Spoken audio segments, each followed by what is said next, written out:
Thank you very much. Well, first of all, I want to thank you for giving us an opportunity to be able to share a little bit about the new tax law, and it's a bit challenging of sorts, and it will be a little bit more complex than things have been in the past. And we're going to take a very, very fast-paced approach through this because there's just no way that we can get into it in-depthly. There'll be some things we'll look at a little bit more deeply than others. But a lot of the individual provisions are temporary in nature and set to expire in 2025. Some of the changes will simplify tax returns, while others, it will make things a little bit more complex. As far as some of the changes, the tax rates are changing. Many of the individual and businesses will pay less in tax. And the new law increased the standard deduction through 2025. And there'll be reductions. There's reductions to the corporate tax rate. That'll be a flat 21%. And there's a new deduction to try to make the playing field level between the corporate rates and the individuals that have the flow-through income. So that would be your partnerships and your S corporations, your sole proprietors, et cetera. The income tax brackets have changed, resulting in many taxpayers being pushed to lower brackets. I'll give you an example here in a minute. And although everyone will not pay less in tax, many will pay less in federal tax in 2018. Here's an example to show that. We've got a married couple who filed a joint return with an income of $150,000 in 2017. They were in the 25% tax bracket. For 2018, that same couple would be in the 22% tax bracket, assuming their taxable income remains the same. So they would save about $4,000 in tax. Now, let's look at a single taxpayer. We've got taxable income of $60,000, and they would have been in the 25% tax bracket again in 2017. And for 2018, they'll be in the 22% tax bracket, so they would have a savings of about $1,600. Again, it's difficult to compare apples to apples because there's lots of moving parts, okay? From a capital gains, qualified dividends and capital gains perspective, there's not been any changes in those rates. And the rate you pay depends upon what your taxable income is and what your filing status is. So one of the biggest changes to your taxes is going to be the increase in the standard deduction. It nearly doubled. So for single taxpayers, it's now $12,000, and married filing joint taxpayers, it is $24,000. This may affect whether or not you choose to itemize your deductions in 2018. Several studies have estimated that of the roughly 45 million taxpayers who itemized in 2017, only 5 to 8 million will actually itemize in 2018 because of the standard deduction. You do also get the extra deduction for those who are age 65 and over and those who are blind. So if you have a married couple and they're both over the age of 65, they each get the $1,300 extra deduction, so their total standard deduction would be $26,600. In addition to the increase in the standard deduction, the tax legislation removed the ability to deduct certain itemized deductions. One that we heard about the most at the time that the legislation was passed is the limitation on state and local taxes. So you're only allowed to deduct $10,000 of state and local, and that includes income taxes, property taxes, excise tax, which may not affect Indiana as much, but those in high income states like California and New York definitely will be impacted. The other big change is the removal of all of the miscellaneous itemized deductions that used to be subject to the 2% of adjusted gross income limitation. Those are gone, so unreimbursed employee expenses can no longer be deducted, and investment fees, tax preparation fees, those are gone. In prior years, there was a limitation as well for high-income taxpayers in their ability to deduct all of their itemized deductions. If they were above a certain threshold, then their some of their itemized deductions were limited, but that has been repealed, so there is no limitation now on that. But again, not as many people will be itemizing. Many states disallow some of the deductions we're able to get on our federal return, which an example would be the new Section 199 or the 20% qualified business income deduction. Section 179, there are some limitations, like in Indiana, we're only able to get up to $25,000, and Indiana does not recognize the bonus depreciation, and it's not unusual that that's the case. States are being a little bit more aggressive in assessing taxes to non-resident shareholders or non-resident individuals. So if you're part of a partnership or an S corporation that income flows to you that was earned in another state, you need to take a close look at that K-1, or if you have an entity that you earn income in another state, you need to be very, very careful, because states, again, are being aggressive relative to that. And Linda talked about what some people refer to as SALT, state and local taxes. That is limited to $10,000 as an itemized deduction, or $5,000 on a married filing separate return. And of course, we heard a few years ago about Obamacare, or the Affordable Care Act. And if you don't have health insurance in 18, it's going to cost you. The penalty for not having health insurance is $695 per adult, up to a family maximum of $2,085, or 2.5% of your household income. Okay, cryptocurrency or virtual currency, such as Bitcoin, Litecoin, aren't really impacted by the tax legislation, but we just wanted to highlight this as a hot button area for the IRS, because when you go and use your cryptocurrency, the IRS wants you to treat it as a sale of property, similar to selling shares of stock, because you might have earned that currency or bought it at $10, and you're using it when it's worth $25, so you have a taxable gain in that case. And the IRS is very aware that this is probably going to be underreported, because there is no 1099 issued when you use that. So just wanted you to be aware of some of the issues surrounding Bitcoin. Alternative minimum tax exists to make sure that everybody pays a minimum amount of tax.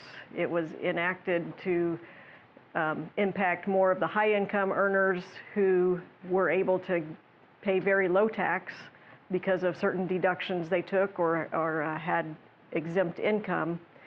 So it works by adding back some of those deductions and exempt income.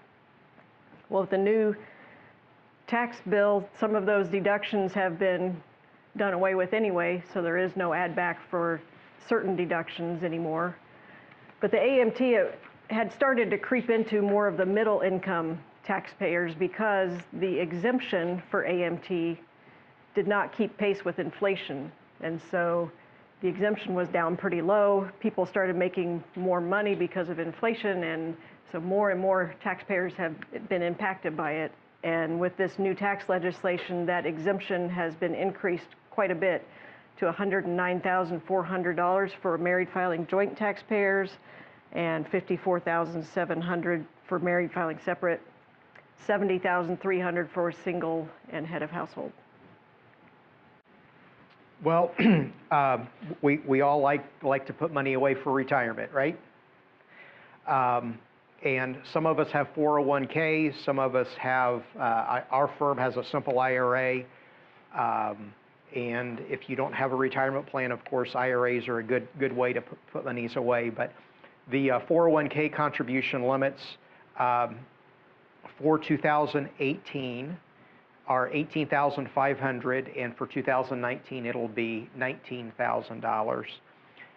And there is a catch-up contribution for those over 50, and that's $6,000. So that means for 2019, you'll be able to put away $25,000 plus whatever it is that your employer would match. From an IRA perspective, They remain the same for 2018, but for 2019, that increases to $6,000 plus the $1,000 catch-up contribution. So that means those over 50 would be able to put away $7,000. And if you have a retirement plan that you want to convert to a Roth, just please keep in mind that that would be a taxable transaction, and you'll get a 1099 from the holder of that, and so you're going to pay tax. And a few years ago we talked about the possibility of rolling those over in stages, so maybe you didn't pay as much, but I think good tax planning is important relative to that. From an estate and gift perspective, we used to refer to it as the unified credit. Sure that you remember that, right? The unified credit. But we moved away from that, and now we're back to that. We don't call it the unified credit, but it's the exemption for estate taxes and gift taxes. So if I gift somebody something that is cash or property that is over $15,000, I have a gift tax return that would be required. However, there may not be any gift tax that you'd have to pay, but you do need to file that gift tax return. For 2018, the exemption is $11,118,000, and that bumps up for 2019 to $11.4 million. But that does not mean that you do not need to be concerned about estate planning.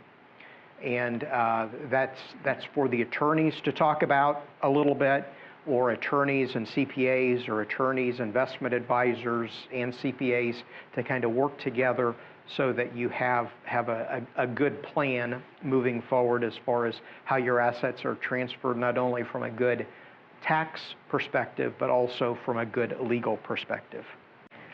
Education tax benefits, we still have the two credits that we have had in the past, the American Opportunity Tax Credit and the Lifetime Learning Credit, and both of these are credits on higher education costs. So the American Opportunity Tax Credit is a credit you can take for the first 4 years of post-secondary education. And that's a credit is a little different than a deduction. A deduction, it just reduces your taxable income, and then the tax is calculated on that income. A credit reduces your tax dollar for dollar. So credits are good. They did retain both of these in the tax legislation. What they did away with, or they did not extend, was the tuition deduction. That expired at the end of 2017 and has not been extended. The big change was with Section 529 plans. Those are plans where parents or grandparents can invest money for their children or grandchildren, and then those kids, when they get into college, can pull the funds out tax-free and use them for education expenses. And with the new tax legislation, they extended that to cover elementary and secondary school tuition as well. Up to $10,000 a year can be pulled out tax-free for elementary and secondary school. So for businesses who have assets that they want to depreciate, there were some changes with the new legislation. I think John may have touched a little bit on some of this, but the Section 179 limit is now $1 million for 1 year. The phase-out range, if the business has purchased more than $2.5 million in assets, then the Section 179 starts to phase out. Then there's bonus depreciation, which we have had. It comes, it goes, it changes levels. Every year is a little bit different, but this year it's going to be 100% bonus depreciation in the first year. So when you buy an asset, you could potentially let that bonus depreciation take it off your books altogether in that first year. The change with that also, it was 50% last year. This year it's 100%. It also used to only apply to brand new assets. So if you purchased something that was used, you could not take bonus on it. Now it is eligible for bonus even if it's a used asset. Bonus depreciation will be phased out starting in 2022. They'll phase out 20% each year, or I'm sorry, 2023. It will phase out 20% each year until 2027, and then it will go away. And the one thing about the difference between 179 and bonus depreciation is that 179, I cannot take that and make my loss bigger, correct? Correct, yes. But bonus depreciation, I can take that and it can make my loss larger. That's correct, yes. So, you know, at first look, you might say, what is the difference? But there is a difference as to how that can impact you, and that's where you've got to work with your tax advisor to best help you. And those decisions don't have to be made before the end of the year. You know, those decisions can be made during the preparation of the return and a little bit of post-year planning. Mm-hmm. Okay, some overview of some of the business-related changes. I hit on this earlier as far as the corporate tax rate is a flat 21%. The repeal of AMT at the corporate level. I talked about the new 20% deduction for pass-through entities. Again, that's trying to level the playing field between the regular corporations and your flow-through entities. The repeal of the 199 domestic production deduction. So we had the 199 that was the DPAD, and now we have the 199 that is the qualified business income deduction, okay? And then also expanded the accounting method exceptions for small businesses, changes to various fringe benefits, including provisions of meals and entertainment, or that's not too entertaining because I get no deduction now. And there's no more NOL carrybacks, except in some limited situations, farming being one of those. And now we have an 80% limit on NOL carry forward. The 20% pass-through deduction, this is a new provision on qualified business income. And we're going to talk a little bit about what qualified business income really is.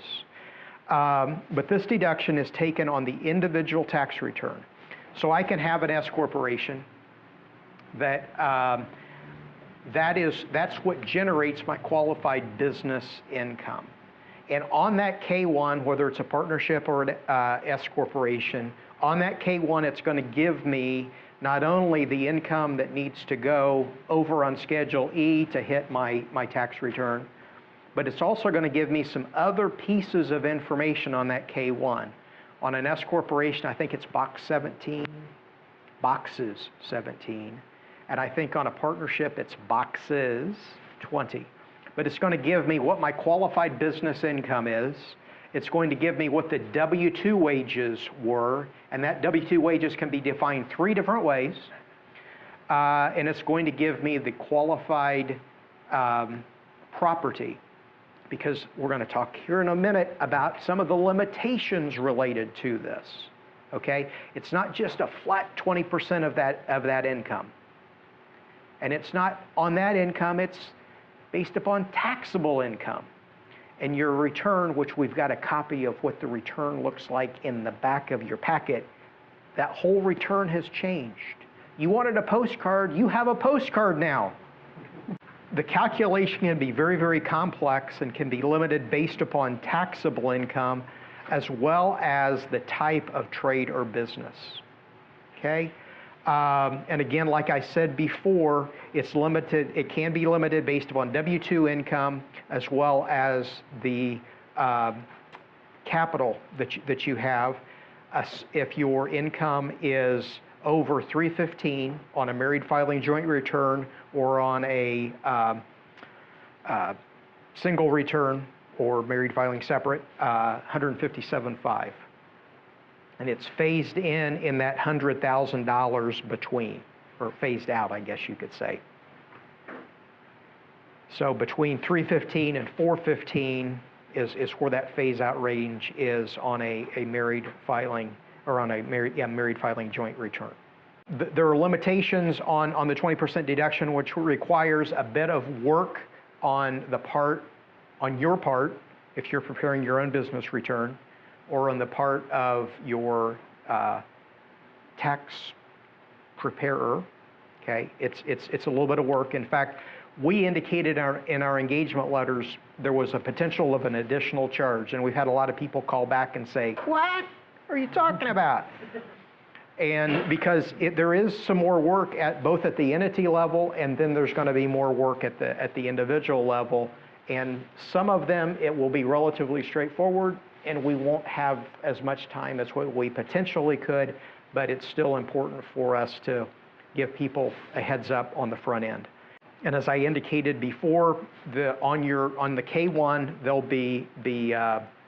will report the type of income, trade or business income, or if it is from a service type business, because that has impacts on what the deduction can be. What the W-2 wages are, and again, there's 3 different ways that the IRS allows us to define what those W-2 wages are. And the ones that I've done, I've used the modified method, which is box 1 from, say, the W-3, adding back the deferred compensation, and then subtracting from box 1 things that were non-wage, non-earned items, such as like the group term life insurance that is added back, or if there is other insurance related things that were not earned income amounts. There are limitations based upon your type of income, whether it's a trade business, or if it's a specialized service trade business, or an SSTB. And an SSTB is what I used to refer to as professional corporations. So that's going to be the health, the law, accounting, actuarial science, performing arts, consulting, athletics, personal service, or financial services. Now the engineers and architects, they had the best lobbyists because they got excluded from this. Accounting methods for small taxpayers have been impacted by the tax legislation as well. So the definition of a small business for these purposes is a business that for the past 3 years, their average gross receipts were $25 million or less. So if your business falls into that category, then the business is able to use the cash method on the tax return. Inventory tracking, where typically you count the inventory at the end of the year and you can't deduct it. If you're in that category of a small business, the IRS now is allowing businesses to treat inventories as non-incidental materials and supplies, as long as that conforms to the way you're keeping track on your financial books in your business. So if you're keeping track of inventory, you've got to do the same thing on your tax return. But if you haven't been, then you can deduct those. Also, for businesses with the $25 million threshold, the corporation is exempt from the requirement to allocate overhead to inventory that's required by Section 263A. It's kind of an onerous calculation, and I'm happy to see that threshold being raised for those businesses. It's a very big Excel spreadsheet that we do. In addition, small corporations can use the completed contract method if they are contractors, and say that they have building a home that's going to take them a couple of years. They don't have to recognize the revenue until that contract is complete, as long as they expect the contract to be completed within 2 years. Okay, entertainment expenses, which John said is not very entertaining, they took away. There is no deduction anymore for taking a customer out to a ball game, taking them to a concert, anything that is considered to be entertainment, amusement, or recreation. And that includes membership dues for clubs organized for business, pleasure, recreation, or social purposes.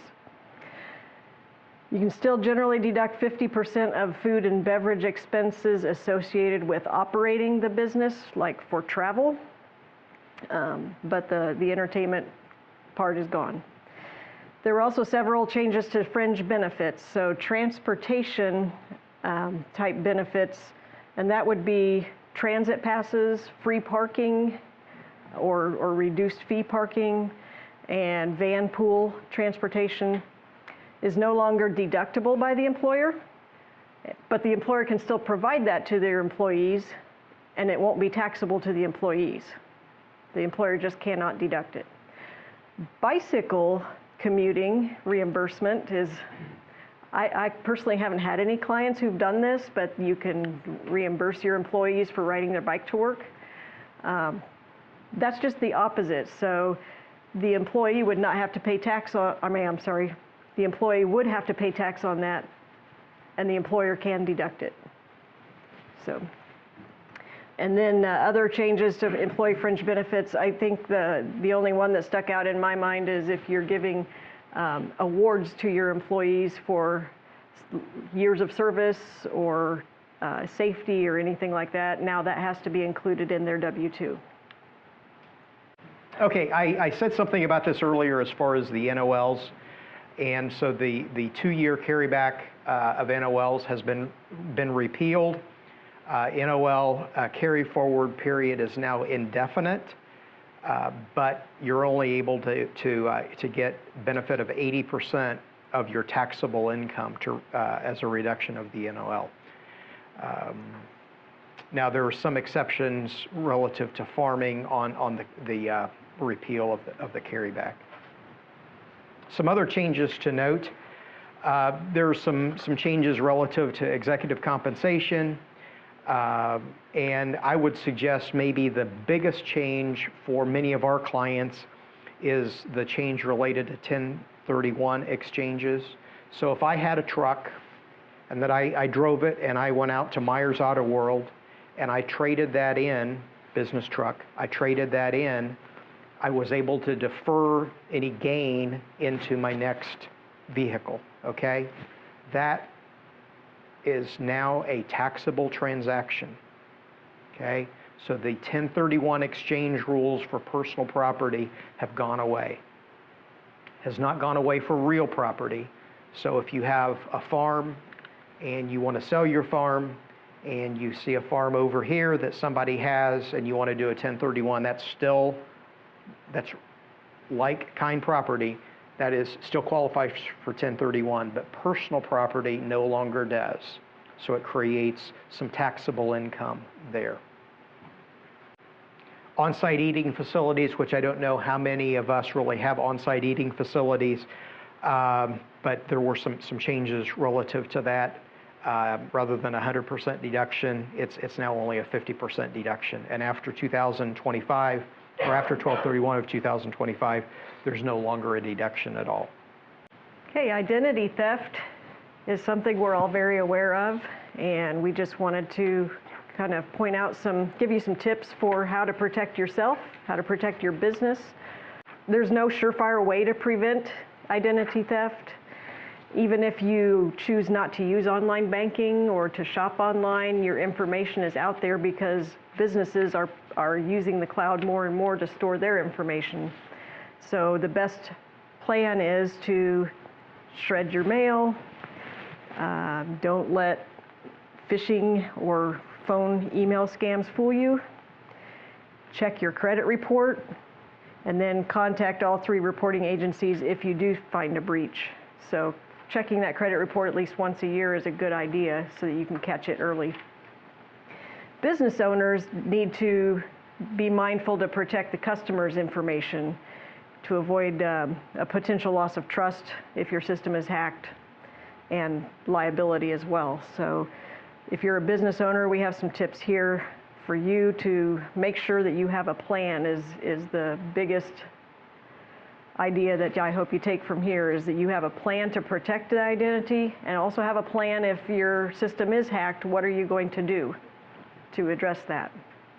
The IRS actually has a publication 4557 specifically about identity theft and ways to protect your identity. So many things that we do in our lives have tax consequences you may not even think about until it's too late. So changing jobs, having kids, planning for retirement, exercising stock options, receiving a promotion with a raise, opting into an employer's retirement plan, many other things that have a consequence to them. So don't wait till the end of the year and then tell your tax preparer, this is what happened. It's better to call during the mid-year and say, this is what's going to happen, what do I need to know to plan for it? So we just touched on the major topics at a very high level. With ever-changing tax laws, changes to your situation, it's always a good idea to review how the tax laws affect you, and that's where we can help. It's what we do year-round. We can answer questions, provide an in-depth tax projection for you, and help you anticipate how the new tax laws will affect your returns. So with that, we'll move on to the questions and answers. We wanted to leave enough time for 4 questions. And I know that we already have one in the back because Dwayne had a question earlier. Hopefully I didn't move on and he maybe has forgotten the question. But and then I do have a couple of, if we have enough time, which I think we may, I've got a couple of examples of how the 199A deduction works for a sole proprietor versus an S corporation. So, yeah, I still got my questions. Okay. You had mentioned that if you don't have health insurance, didn't have health insurance in 2018, it's not going to cost you. Is that what was referred to as the individual mandate? Yes. And I thought that was gone now. Is that just for next year? Or? For next year, that is correct. Okay, so for this past year, if you didn't have it, you're in trouble. Right. That is correct. Yes. But can't you still file with the IRS for a hardship for the insurance and get the money credited back to you after you get penalized? You could. Yes. That is correct. I had a situation of a client that one of the things that we ask people is, we want to get all of your source documents, and we ask the question, did you have health insurance? And those 1095s don't always come out in a timely manner. Mm-hmm. And everybody wants to get their tax return done as quick as possible. And they said, yes, I had health insurance. The problem was they had health insurance, but it was through the marketplace. And there is a reconciliation process that occurs between your 1040 and what happens in the marketplace. Because many times you get a premium credit through the marketplace. Well, this particular individual, because their income, and if your income falls below a certain threshold, you can't get health insurance through the marketplace, you have to get it through Medicaid. And so in this particular gentleman's situation, he qualified to get health insurance through the marketplace, but in the year that we were doing his return, he would not have qualified because of a unique situation that he had. So he gets a notice from the IRS that says that we don't reconcile with your 1095. And so he brings his notice in, we look at it, and we didn't have the 1095A, so we didn't have information on his return. We put the information on his return, and he said, Marketplace said I was going to get about a $7,000 refund. I said, well, no, you're going to actually have to pay them based upon what the rules were, because his income was below the threshold, and so he was going to have to repay everything. Well, the problem with that situation was, and correct me here, because you had to help me with this, mm-hmm. He did not receive a 1095 that showed all of the premiums that he would have paid or the premium credits that he would have received. So we actually had to go out to the marketplace and print something off based upon his situation. Mm-hmm. And he did end up getting a refund, but it was about $5,000, not the $7,000.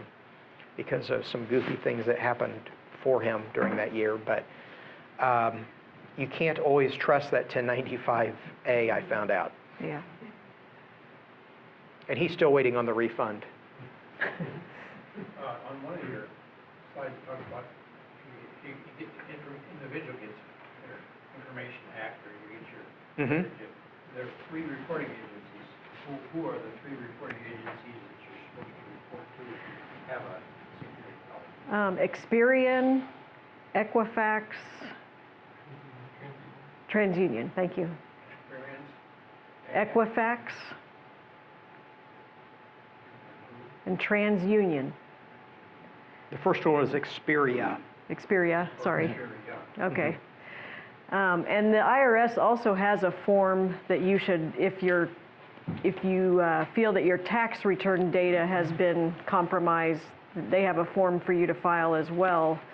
And once you have filed that form with them, every year you will get a new identity PIN that you have to fill in on your tax return, and you can't file your tax return without that PIN. So that protects you from somebody else trying to use your Social Security number and filing a return. Third one, Equifax and TransUnion? TransUnion.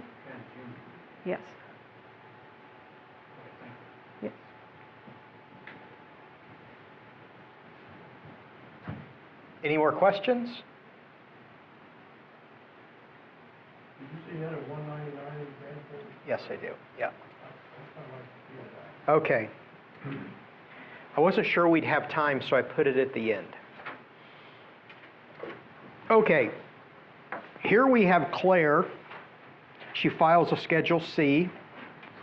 She has net income of $100,000, and her husband has retirement income of $60,000, and she has investment income of $10,000. So she's got adjusted gross income of $170,000. She doesn't have enough to itemize, so she takes a standard deduction of $24,000. So her taxable income is $146,000. So for the QBI deduction, we take the lesser of the qualified business income, which in this case was the $100,000, or her taxable income. So she gets a $20,000 deduction, which is 20% of her qualified business income. And we could go through lots of different examples, but this hopefully is a relatively simple one. We're going to change Claire's example here, and she, instead of being a sole proprietor and filing a Schedule C, she has S corporation profit. And really the amount of income, her net income, that is the same. So she has $40,000, or she has $60,000 of W-2 wages of the $100,000. $60,000 she took as wages, and so that leaves a profit of $40,000. Her husband has the retirement income of $60,000 and the investment income of $10,000. So she has that. She has adjusted gross income of $170,000, same as previously. Okay. Her standard deduction of $24,000, just like before. Her taxable income is $146,000, just like before. Now here's where it changes. So you take the lesser of the qualified business income or her taxable income, which would be the $40,000 from the S corporation. So 20% of the $40,000 is $8,000. Her taxable income is $138,000 versus $126,000. Okay, and that's a relatively simple illustration. So if you have a pass-through company, Mm-hmm. like an LLC or an S corp, is it both the same? Well, it depends upon it. The IRS does not recognize an LLC as a taxing entity. You're either, by definition, a single member LLC is going to be a sole proprietor. If you've got 2 or more owners of an LLC, by default, you're going to be a partnership, or you have the ability to elect to be taxed other ways, which one of those would be an S corporation, another would be a regular corporation. So Your LLC, is it a partnership, an S corporation? Okay, so that is going to be, depending upon the type of activity, the income that flows through to you may be a qualified business income. So in your example two here, Uh-huh. Why would Claire take any wages out of the S? Well, that may be important for her from the, well, that's where you've got to do a little bit of planning, Right. okay? Because if she is over it's an accounting business, okay? So she's going to have the limitations that are placed on her in the 315 to 415 range, okay? So she may want to consider, instead of taking as much in wages, like I'm hearing you say, that she leaves more in so she's got more taxable income. But the other side of the equation is that we have to be sure she takes a reasonable wage. Because if she doesn't take a reasonable wage, then we risk the possibility of the IRS coming in and saying, or the Social Security Administration coming in and saying, all those distributions that you took, all of that is subject to payroll taxes. And so we're going to penalize you for failure to file timely returns and underpayment and so forth. And so she's got a bigger mess than if she would have done a little bit of planning. And the IRS, prior to this legislation, and they still do not define what reasonable compensation is. They probably never will, because depending upon what they want the outcome to be is how they will define reasonable compensation. Because I've had regular corporations before that instead of taking dividends, they want to get those monies out as wages, because that creates a deduction at the corporate level, where the dividends do not create the deduction, although you do get, if they're qualified dividends, you get a little bit of a tax break, but there's no deduction at the corporate level. Let's flip over to the S corporation. A lot of S corporation shareholders want lower wages because they don't have to pay the Social Security tax, and the distributions are probably, they come to them without any tax impact other than paying tax on the income that flows through to them from the entity. The IRS will take the opposite approach and say, we want higher wages and we want your distributions to be less. Does that answer a little bit? So there's a little bit of thoughtful planning in the process. That is an area that the IRS had been targeting for S corporations already, and I think it's going to only increase with this new legislation. And then getting to partnerships, do you want to talk about the guaranteed payment issue?